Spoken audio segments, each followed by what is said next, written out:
আজকে আমরা একটি কমপ্লিট সার্কিট তৈরি করেছি ফেস ফিলার রিলের মাধ্যমে ডট স্টার্টার। তো আমরা এখন দেখি এখানে সার্কিটটা কীভাবে তৈরি করা হয়েছে।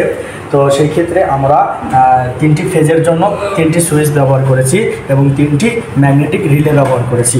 তো ম্যাগনেটিক রিলে তিনটি সুইচের মাধ্যমে অন হবে।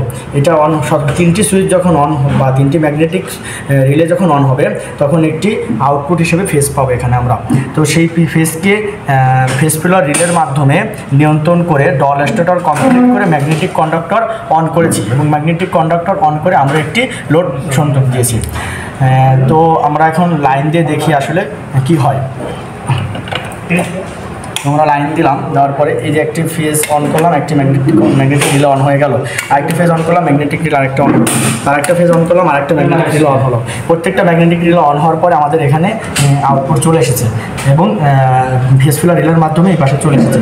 যখন ফেস ফিলার রিলেটা ফেজ হবে, ওভারলোড হবে, তখন এটা লাইন পাবে না। এটার জন্য ফেস ফিলার রিলে ব্যবহার করা হয়েছে।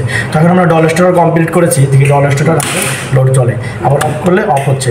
তো এখন আমরা যদি এই অবস্থায় লাইন চলছে, সে অবস্থায় যদি আমাদের একটি ফেজ ফেল হয়ে যায় তাহলে আমাদের এটা জ্বলবে না।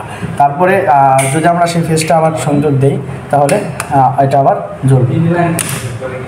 এটাই ছিল আজকের সার্কিট। ধন্যবাদ সবাইকে।